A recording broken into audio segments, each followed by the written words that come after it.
선거관리위원회라고 하면 떠오르는 이미지가 뭘까요? 우리가 지금 막 머릿속에 생각나는 거 말고 선관위라고 하면 이래야 한다. 이런 모델의 이미지를 한번 생각해 봅시다. 치우치지 않고 원칙주의, 굽히지 않는 신념, 용서도 없고 융통성도 없고 안 되는 건 무조건 칼같이 잘라버리고 그래서 여당과도 사이가 안 좋고 야당과도 사이가 안 좋고 그래야 할 것 같습니다.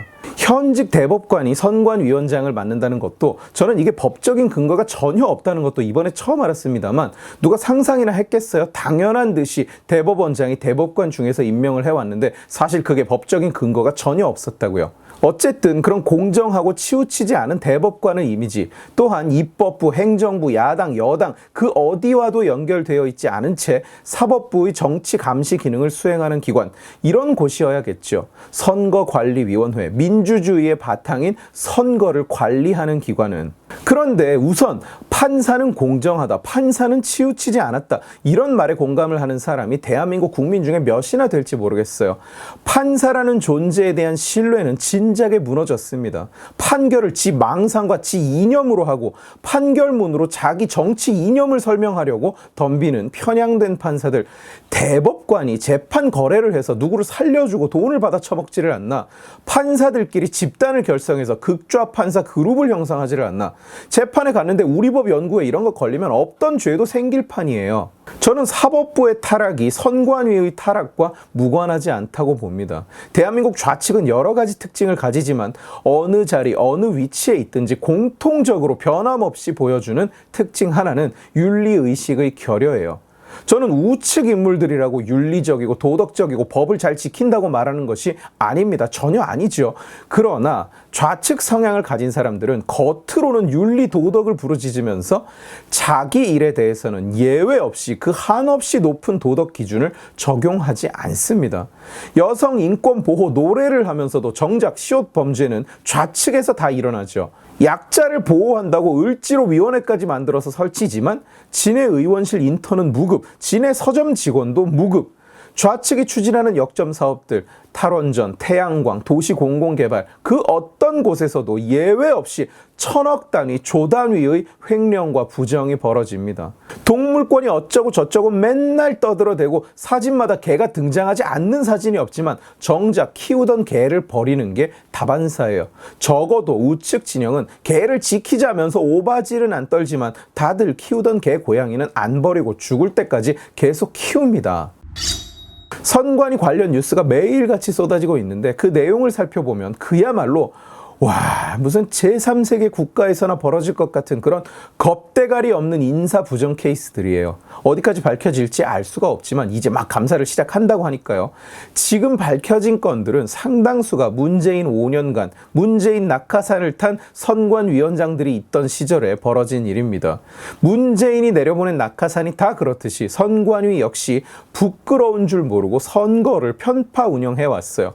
유명한 사건을 하나 예를 들어보자면 박원순 오거돈의 그 범죄 때문에 치러진 서울 부산시장 보궐선거 때 국힘당은 투표 독려 캠페인으로 투표가 내로남불을 이깁니다라는 슬로건을 걸었습니다. 그런데 문재인 선관위는 내로남불이 민주당을 연상시킨다. 내로남불이라는 단어를 보면 국민들이 민주당을 연상한다는 무슨 이게 개그인지 뭔지 알 수가 없는 이유로 그 현수막을 불허했습니다. 그런데 TBS, 세금으로 운영되는 방송인데 김어준 등이 휘어잡은 편파 방송으로 유명한 TBS가 자기네 유튜브 채널 구독자 100만 명을 달성하자면서 일합시다 캠페인을 벌이고 인터넷에 그 이미지를 도배를 했습니다. 하필이면 같은 보궐선거 기간에 유튜브 채널 구독해달라고 일합시다 숫자 1을 크게 박아서 배경색까지 민주당의 푸른색 비슷한 걸 넣어서 캠페인을 한다는 건 누가 봐도 괴상한 일이죠. 그런데 선관위는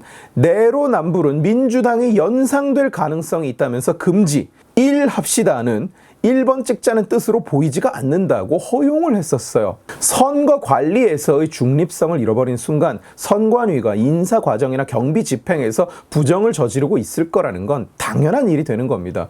선거 관리를 편파적으로 하면서 인사 절차는 칼같이 지켰다는 게 더 이상한 거예요. 선관위의 최고위가 영수증 한 장 제출하지 않고 6천만 원 가까운 돈을 그냥 제꼈다는 사실도 이번에 밝혀졌는데 당연한 얘기입니다. 본 직무에 자격조차 정직하지 못한 인물들이 자기 권력 그리고 선거관리위원회라서 감사도 감찰도 안 받는다는 그 특수성을 이용해서 사적인 이익을 꾀하지 않는다는 게 이상한 거예요. 현재까지 밝혀진 인사 부정 내용을 좀 설명드리겠습니다. 박찬진 선관위 사무총장, 송봉섭 사무차장의 자녀들이 지방 공무원으로 일을 하다가 2018년, 2022년 문재인 때죠. 선관위에 채용돼서 현재 근무 중이라고 해요. 이 두 사람은 사적 이해관계 신고서도 제출하지 않았습니다. 박찬진 자식이 경력 채용되던 당시에 최종 결재권자가 지 아버지 박찬진이었어요. 면접관들이 이놈을 합격시키기 위해서 면접 채점란을 아예 비워두고 순위만 적어서 제출을 하고 나중에 인사팀이 상중하로 표기되게 돼 있는 걸 그냥 알아서 조합해서 적어 넣고 통과시켰다고 합니다. 이게 무슨 얘기냐? 여러 명이 면접을 보는데 면접관들 전원이 박찬진 애한테 상을 줘버리면 인사 비리가 너무 티가 나잖아요. 그렇다고 일부러 알아서 그냥 중도 좀 쓰고 하도 좀 쓰세요라고 얘기를 해 놓으면 얘가 떨어져 버릴 수도 있잖아요. 그러니까 각각 상중하로 평가를 하지 않고 그냥 박찬진 자식은 1등, 누구 자식 2등 이렇게 등수만 적어서 제출하자고 자기들끼리 모의를 했다는 겁니다.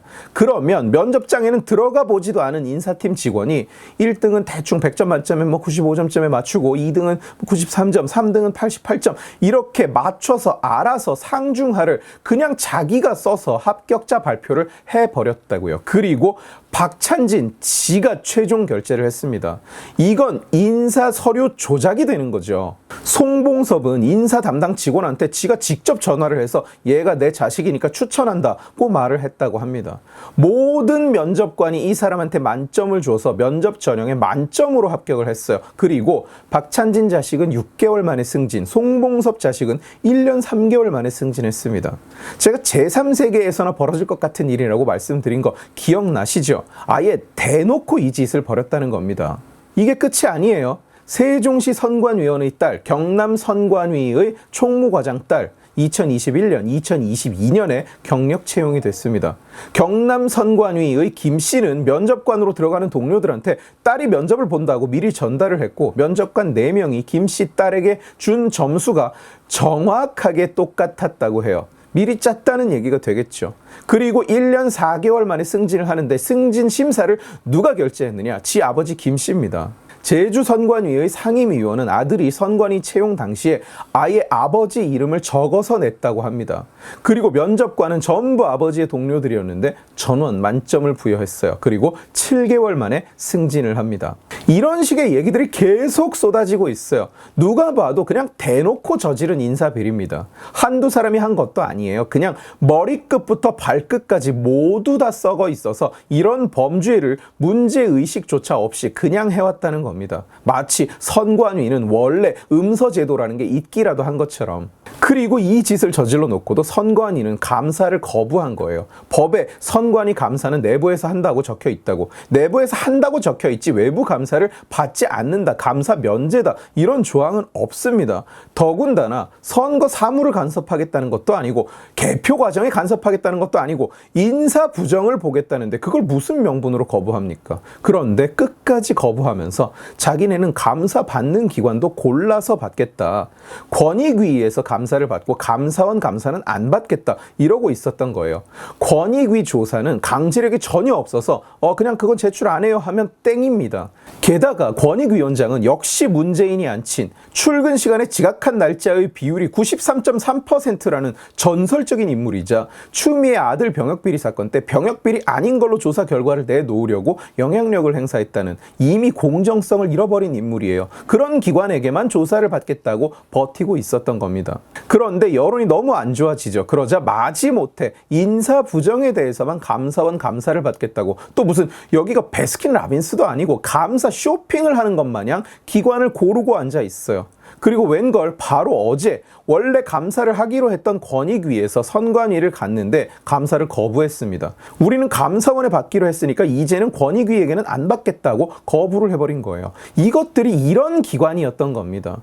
선거를 관리하는 공정하고 정대한 기관이 아니라 그냥 선거 마피아였어요. 자식들 알까짓 까는 선거 마피아.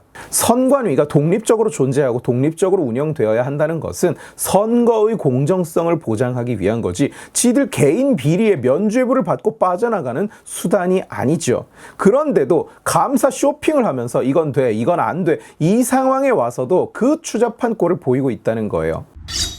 선관위원장 노태악, 전형적인 문재인 알박기 인사입니다. 이 인물은 지명이 대선 끝나고 한참 뒤인 4월 22일에 역시 문재인 알박기 김명수가 지명했어요. 심지어 인사청문회가 새 정부 출범하고 나서 5월 13일이었습니다. 그야말로 알박기 중 알박기, 알박기의 화신, 막차를 탄 정도가 아니라 아예 기차가 이미 떠났는데 그 문짝에 매달린 인물이에요. 문재인 패거리의 특징이 뭐냐? 부끄러움을 모른다는 겁니다. 이런 알박기 개판 속에서 대한민국에서 어쩌면 법원보다도 더 깨끗하고 더 공정해야 하는 기관 선거관리위원회가 비리가 구더기처럼 들끓는 너도 나도 음서제로 자식 새끼도 그 강철 밥통을 먹이고 영수증 한 장 없이 예산을 제 돈처럼 갖다 쓰는, 그리고 그게 걸리자 감찰마저 거부하는 그런 쓰레기 집단으로 전락한 겁니다. 이러니 선거가 제대로 되겠어요? 소쿠리 투표 이런 건 양반이에요. 안에서는 썩는 냄새가 진동을 하잖아요. 조사 과정에서 밝혀진 또 추잡한 사실 한 가지는 선관위 직원들은 큰 선거가 있는 해만 되면 우르르 휴직을 신청한다고 합니다. 선관위는 육아휴직도 잘라서 나눠서 쓸 수 있는데 선거가 있는 해에 일이 많아지니까 일부러 몰아서 그때 휴직을 한다는 겁니다. 그러면 그 빈자리를 누가 채우느냐? 계약직, 임시직, 파견직으로 채우는 게 아니라 경력직 채용을 해서 정직원을 늘려요. 그리고 그 경력직 채용에 누가 들어가느냐? 기존 고위직의 자녀들이 들어가는 겁니다. 오늘 제가 말씀드린 인사 부정 전부가 다 경력직 채용이에요.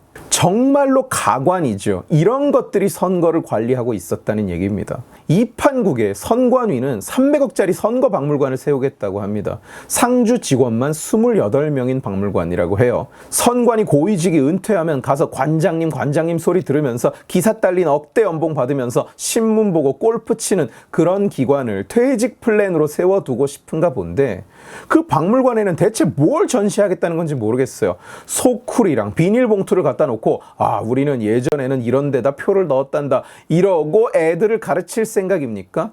여기에도 자식 새끼들 음소로 쳐넣어서 3대째 박물관장, 5대째 박물관 사무총장 볼만하겠다, 그죠? 오늘 지식의 칼은 여기까지입니다. 재미있게 보셨으면 지식의 칼 채널을 구독해 주시고 이 영상을 주변에 공유해 주세요. 여러분들이 공유해 주시면 설득은 제가 하겠습니다. 고맙습니다.